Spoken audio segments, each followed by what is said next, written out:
You're listening to the Mythcreant podcast with your hosts, Oren Ashkenazi, Chris Winkle, and Bunny.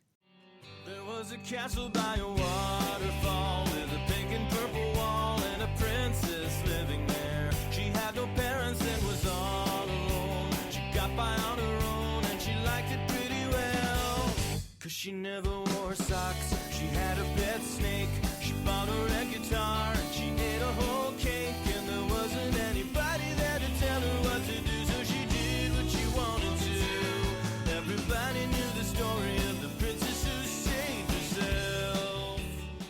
And welcome everyone to another episode of the Mythcreants podcast. I'm Oren. And I'm Chris. So for this story, I'm going to be talking about some really cool, dark, exciting things. Like there's going to be body parts and people burning to death. No one we care about, of course. So does this story introduce new characters because it killed off all the old ones? No, I just told you it's not going to happen to anyone we care about. Oh, I see. I'm just going to introduce a bunch of randos and they're all going to die horribly. And that'll be really exciting, right? That's the same thing as tension. Yeah, sure. Are we also going to have our protagonists like participate in a big tournament where they're like in a lake and it's full of slaves that are like drowning around them, but they're just trying to win and they don't care about the slaves? They want to win, you know? Winning the slave murder cup is important to them. Don't worry, we'll say that there's a thing they need that is in the cup and there's nothing else they could do to try to find another way to get it. It's just not possible. Yeah, I mean, there's just slaves dying everywhere, but they can't do anything about it anyway, so... Yeah. All right, so enough giving crap to Children of Blood and Bone, because I now want to give crap to a different book that I've been reading. It's Joe Abercrombie's The Devils, which is basically Suicide Squad, but in fantasy, is the premise. I did see some Redditors complaining that this book has Joss Whedon dialogue, which is like just the perfect example of brain rot in literary discussion, because now like any book where the characters are irreverent and sarcastic is labeled as Joss Whedon dialogue.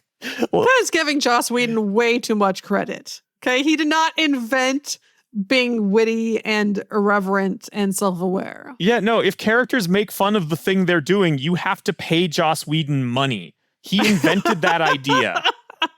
No one else has ever done it. It's just Joss Whedon. I just find that very funny. But an actual problem that this story has, with some minor spoilers, is it has a serious tension issue, which you wouldn't expect from Abercrombie, because his stories are really dark and full of death and murder. So how could there be a tension problem? And it's because of the thing I just mentioned, or that's one reason.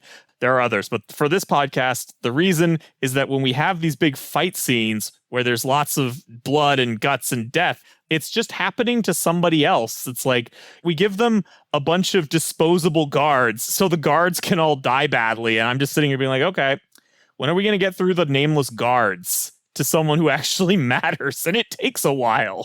And again, there is also the inverse ninja effect, right? It's just when you escalate everything so soon, and again, it does feel like the guards were added just so that they can all get killed. But that also just makes people more meaningless. And pretty soon you have to add more and more like fighters in all of your scenes, because we know that like having 50 people around doesn't mean anything. Yeah, well, I mean, that's another problem with this story, is that after the first fight, the actual Suicide Squad, not just their nameless guards, is basically invincible, we've established, because they're so powerful. So like later on, there's problems where it's like, oh no, some bandits attacking us. It's like, yeah, I think your invincible squad of fantasy superheroes can probably handle it. So that's its own issue. But like, it is weird. It felt like they were given these guards and then we had to contrive a way for them to be ambushed to get rid of the guards. But I think you're probably right. I think it's the other way around. The guards were put there so we could have a bunch of nameless mooks who could die horribly. Yeah. I mean, knowing Abercrombie. Yeah. I mean, I'm not familiar with this work, but I still remember in The Blade itself, he has like a whole POV from a torturer guy. Yeah, although I'll give him credit for this. At least in that POV, he was willing to have bad things happen to his POV characters. Mm-hmm. He wasn't just inflicting it on nameless mooks. Like, that torturer character has been himself horribly tortured and is, like, all kinds of messed up from it in ways that you don't normally see fantasy heroes get messed up. Mm-hmm. He doesn't have, like, cool badass scars. He has ugly, seriously debilitating scars. You almost never see that. And I didn't enjoy that book, but I did respect Abercrombie for being willing to do that. I mean, if you're going to go dark, then be dark. Yeah, that's kind of how I feel. If you want this level of darkness, you should be willing to inflict it on your main characters. Am I going to enjoy that? No. But I'd rather have that happen than just cooking a bunch of extras in the background. Yeah. You know, as opposed to Children of Blood and Bone, which is what I was talking about earlier with the tournament where the slaves are dying all around them. Mm-hmm. That was one of the books that inspired me to write my post on Grimdark Sauce. Yeah. As I call it, where it's weird because the scenery is extremely grimdark, but the story itself is not really dark because nothing bad happens to the characters that you are actually following and actually care about. Yeah. That's the one where when they need to escape, it feels like all of the soldiers attacking them just like pause so they can like climb on the back of some giant cats and get away. Yeah. And that one is weird too, because it does things like assure both the characters and the reader that like her grandpa will be okay. Don't worry about it, which is kind of at odds with how dark everything else is. And yeah, spoilers for later, but it turns out that's wrong. It turns out their grandpa is not okay. And also then the protagonist eventually does get captured and tortured. But like, by this point, we're so late in the story that now this feels like a jarring change. Like the story is breaking its promise to me, but also like she is remarkably unscathed from her bout of horrible torture. Like she has the standard like cool fantasy hero scars from horrible torture, not the like this person's body will never be the same scars that the guy from The Blade itself had. Mm-hmm. Yeah. So in any case, let's talk about the difference between darkness and tension. Yeah. There is something of a connection. The connection's not entirely made up because if your story is super light, it is harder to create tension because for something to be tense, you generally need to have something serious at stake. And that requires a certain level of dark content, right? Not necessarily a lot, but some. Mm-hmm. Yeah, I mean, I do think tension, particularly high tension, does make the story darker to some degree. Mm-hmm. We could even call it one dark emotion or one dark aspect. But when we call stories dark, it can mean so many different things. Yeah. And tension by itself only goes so far in making a story dark. And also tension is just very specific, right? It's a very specific emotion. That's that sense of uncertainty over whether or not something bad will happen. And so you got to do something to keep it from happening. Yeah. Right? That's what tension is for. It's a very motivating emotion. And because of that, it only goes so far in being dark. Whereas a lot of times when you get the really dark stuff, it can even kill tension because it tends to get really like hopeless and gloomy. Yeah. Like no matter what we do, the whole world is going to end. It's like, okay, that's very dark. It's not actually tense though, because we know the world is going to end. And so we kind of have to come to terms with that. Yeah, it's like you've 100% established the world's going to end. So, all right, that sucks, but I'm not on the edge of my seat about it anymore, right? Yeah.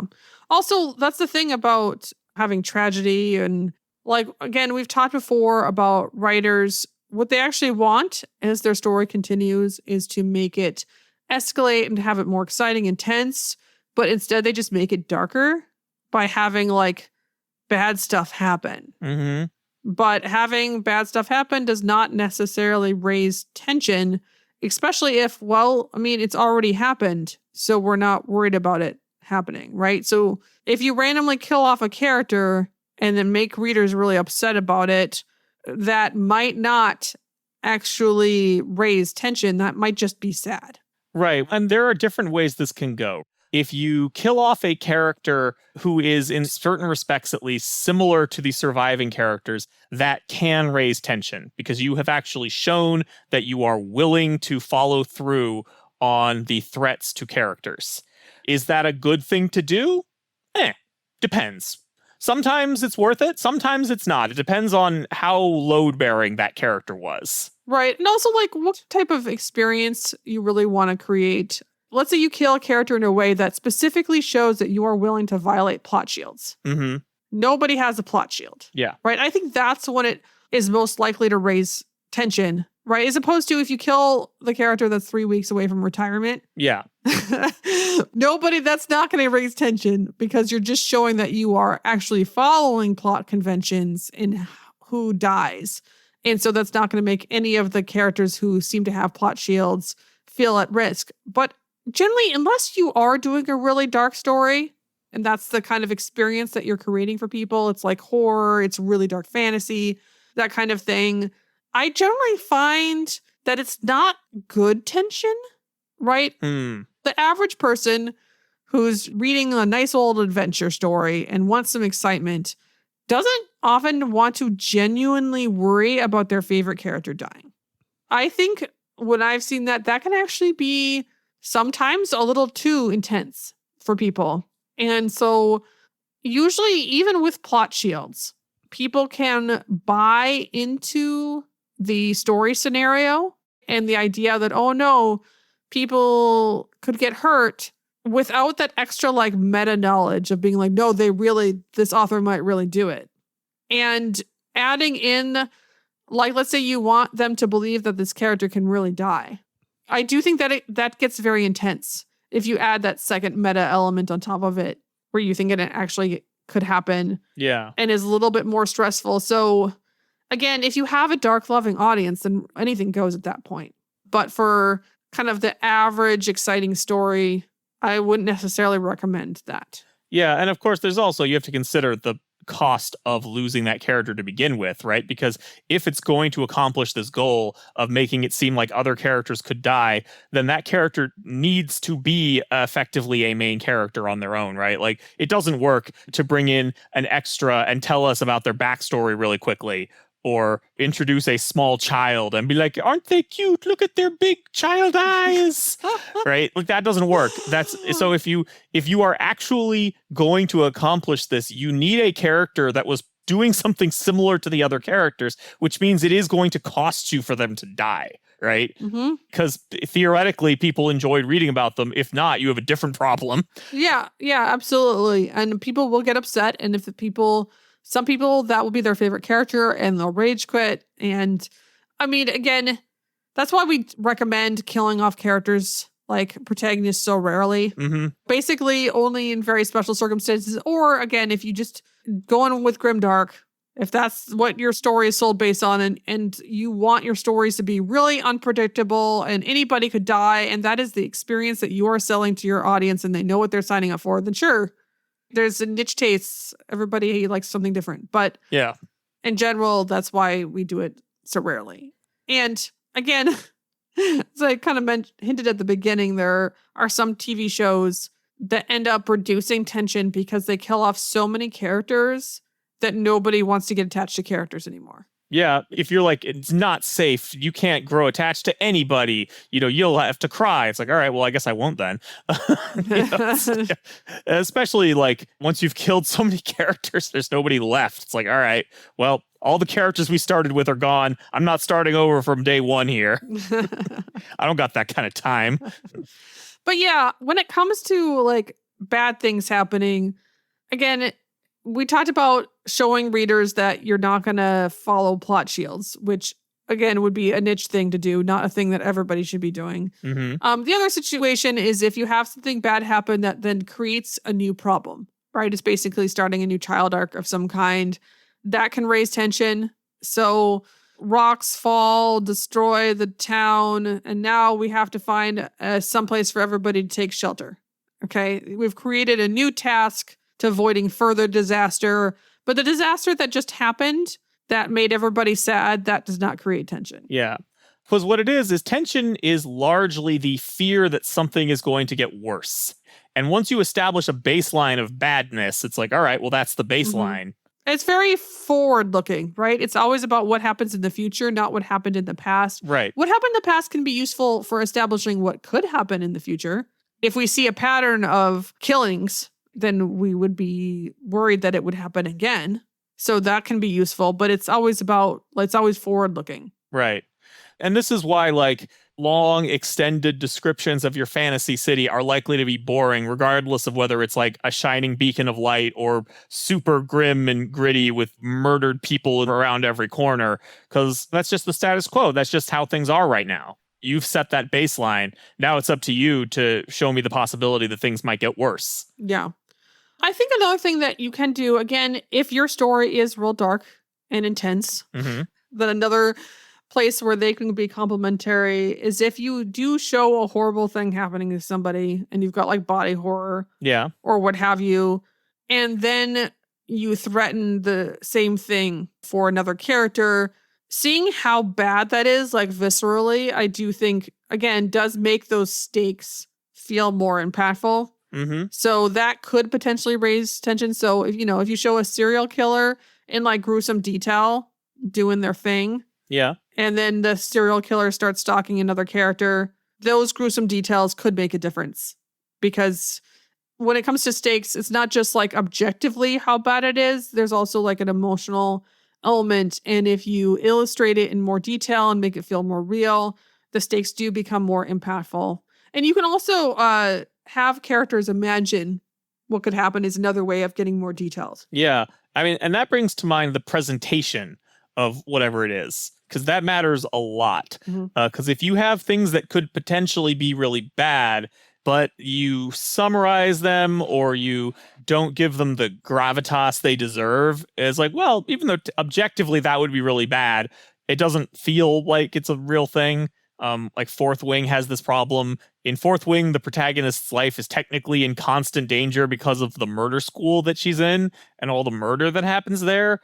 But it's also summarized, right? Like almost all of it happens in summary and all the solutions are kind of off screen. There are only one or two instances where she really feels like she's in danger. Even though technically she's in danger the whole time. Yeah, I mean, I do think I found that book a little more tense than you did. Partly probably because I liked Violet, the main character, better. Sure. I know that you just like didn't feel any attachment to her. So yeah, there were things that were summarized a little too much, but I generally found that book to be still pretty tense because it did have a number of deadly challenges and high stakes moments. But yeah, there was definitely some things that I would have liked to seen more on screen with her proactively troubleshooting instead of having it skim by.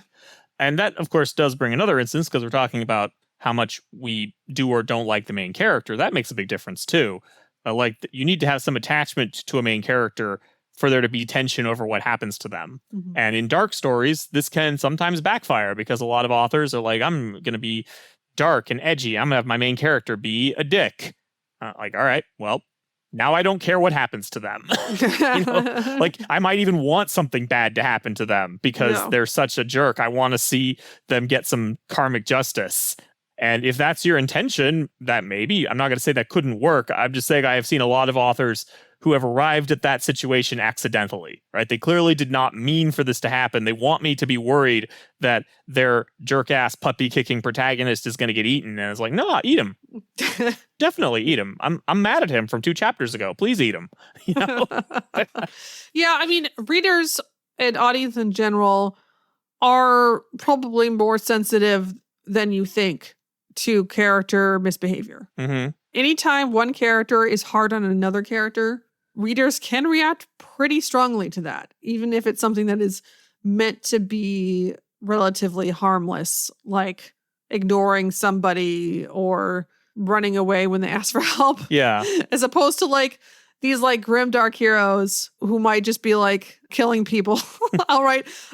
So in Fallout, there's this ghoul character who has too much candy. Yeah. But he also has a very charismatic white guy actor. And so people like him anyway. And the breaking point for me with this character was when he just like shoots and kills like a young man, maybe like a teenager or something. And the kid was attacking him first, but only after being severely provoked. So our like cowboy ghoul character comes in and was like, hey, by the way, I just murdered your brother, haha.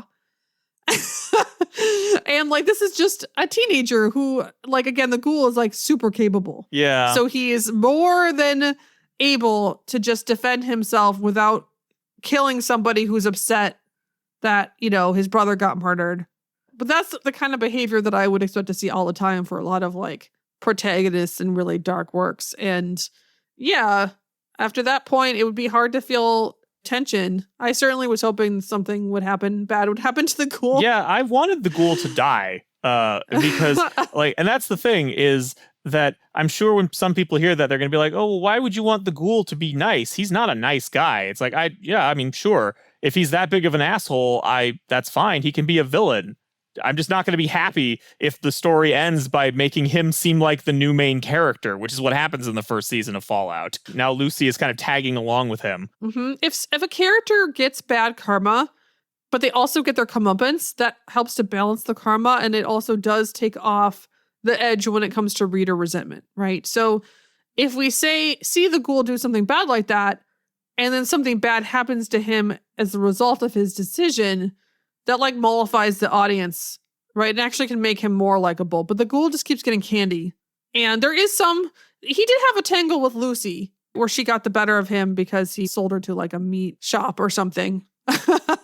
There was one instance in which he got some level of comeuppance, but most of the time he just doesn't. And that's part of the issue. The thing about the ghoul that I found most funny is that he's basically invincible. Mm-hmm. Like, except for that one time when Lucy is able to get the drop on him somehow. But in pretty much every other scene, he's invincible. But the idea of just robbing these people who have all the medicine he needs, apparently that never occurred to him. Like, he was willing to almost die from this lack of medicine because I guess we're just supposed to assume that robbing these guys would have been impossible. But like, we see him take out like a whole squad of Brotherhood soldiers in power armor.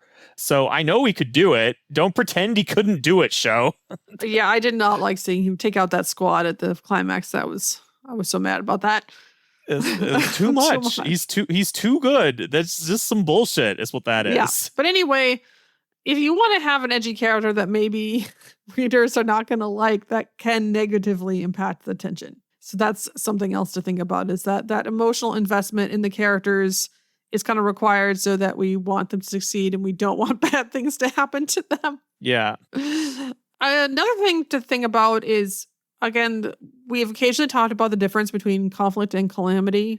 So basically, when you have a conflict, right, you're showing a character struggling to kind of solve a problem against something that opposes them, and we call that something the antagonist, and sometimes the villain, and again, there could be more than one antagonist. The point is that at least one character is struggling, but the key about the struggle is that if that character is like standing there passively or is tied up or otherwise it doesn't feel like they can do anything, it's not really a struggle anymore. They are not struggling. Yeah. And we have seen some stories where it seems like the writer is trying to write a conflict, but just doesn't get the kind of character agency part of that. Mm-hmm. And so what happens is often in this case, lots of like bad or supposedly tense things happen really fast.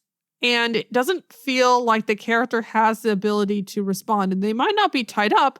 It might just be, again, there's a little bit of over summary, but like things happen fast. We don't get the feeling that this is an interaction the character is having where they can intervene and they can change the outcome. Yeah, it feels like a cutscene is playing in the video game. Yeah. And like, you can have tension in scenes where the character is not doing anything. It just tends to be kind of specific and specialized, and it's usually based on the possibility that they could. I think Chris has mentioned the possibility of a scene where the main character is like sitting on the couch playing video games and like a serial killer is sneaking up behind them, right? They aren't technically doing anything, but there's a sense of tension because we're like, oh no, they could get stabbed, or maybe they'll notice the serial killer, right? Mm-hmm. But like, if they're sitting on the couch and then just like a bunch of aliens rampage through the town and they're just sitting there and being like, well, I guess I'll either die or I won't because maybe the aliens will kill me. I don't think that's very tense. Not for very long, or maybe for a short amount of time. Right. So what happens when it keeps going and the character doesn't intervene for whatever reason is that the antagonist actually starts to look like a wimp.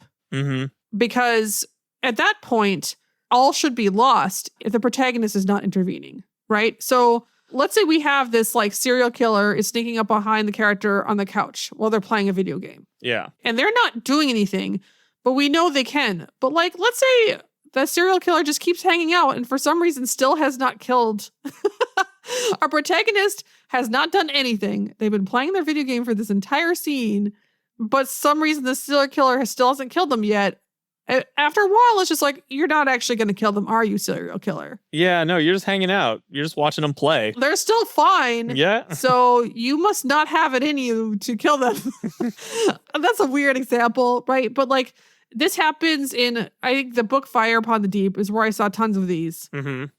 Of stuff just happening. And it's like, there's one scene when they're like on some sort of like space station with some like, I don't know, hills or outdoor landscapes, and it's all like collapsing, and they're trying to like get to their ship while the landscape crumbles around them. But like, this keeps going, and we keep describing landscape crumbling, but the protagonists aren't really doing anything special. I mean, I guess they're running, and they're not dead yet, so I guess it's meaningless that the landscape is collapsing, right? Yeah, NBD. Right? Because like, if they're not doing anything effective to ensure their survival and whatever's threatening them still hasn't killed them yet, then the threat must not be a big deal. That's basically how it works. But if you see these scenes, again, where lots of bad things happen in quick succession and there are no protagonist actions, yeah, that's just going to kill the tension. It's just going to feel like none of it matters and get boring. Even if it's supposed to be exciting, even if it's specifically written to feel threatening and exciting, like that's why you need that conflict where the character comes in and intervenes. What you want is like the serial killer is chasing after the character and the character crawls away barely. Yeah. And they manage to make it in the closet just in time and shut the door. But now the serial killer's got an axe and they're like breaking down the door. And then the protagonist just finds something else to just barely scrape by. That's what's tense, right? Because we can see that the protagonist is just barely managing to take actions that avoid them being killed. And therefore, the antagonist also, what they're doing matters. Because the protagonist has to respond in order to stay alive. Right. And this is why I always have to laugh at this weird like agency discourse that rears its head every once in a while, because almost guaranteed someone will point to a horror story and be like, well, surely you can't say that agency is required because these characters were disempowered and it was still fun. It's like, yes, or yeah, maybe not fun's the right word, but you know, still a good story. Yes, but being disempowered doesn't mean there's no agency. It just means things suck. Yeah. Yeah. Generally, when the character is very reactive, that feels disempowering, even if they have agency. Yeah. So in this case, they're attacked by the serial killer and now they're reacting to try to keep this serial killer from killing them, as opposed to like that turn that usually happens towards the end of a horror movie where they're like, now I got to bring the fight to the serial killer. Yeah. Right. And like the final girl grabs a weapon and decides she's going to like be badass now. Yeah. That's like the change from reactive to proactive, and it does feel very empowering. But yeah, but I do get this question a lot when I talk about agency. They're like, well, what if I want my character to be disempowered? It's like, well, then you make them reactive. Mm-hmm. All right. Well, now that we've firmly established what those terms mean, I'm sure everyone will always use them the same way we do forever, and we won't have any problems. I'm sure we've put an end to agency discourse forever. Yeah, it's done now. It's done. And so appropriately, we will now call this episode to a close. If you enjoyed this episode, consider supporting us on Patreon. Go to patreon.com/Mythcreants. And before we go, I want to thank a couple of our existing patrons. First, there's Amon Jaber. He's an urban fantasy writer and a connoisseur of Marvel. Then there's Kathy Ferguson, who's a professor of political theory in Star Trek. We will talk to you next week. There was a dragon with a pointy tail. He was bigger than a whale and his breath was terrible. He scared the princess when he came around. Tried to burn the castle down, but she caught him by his tail. Then she tied him to a tree so the dragon couldn't fly. She told him he was mean and it made the dragon cry. When he finally apologized, she offered him some tea. He accepted it graciously. Now he visits every weekend with the princess who saved herself. This has been the Mythcreant podcast. Opening closing theme, The Princess Who Saved Herself by Jonathan Coulton.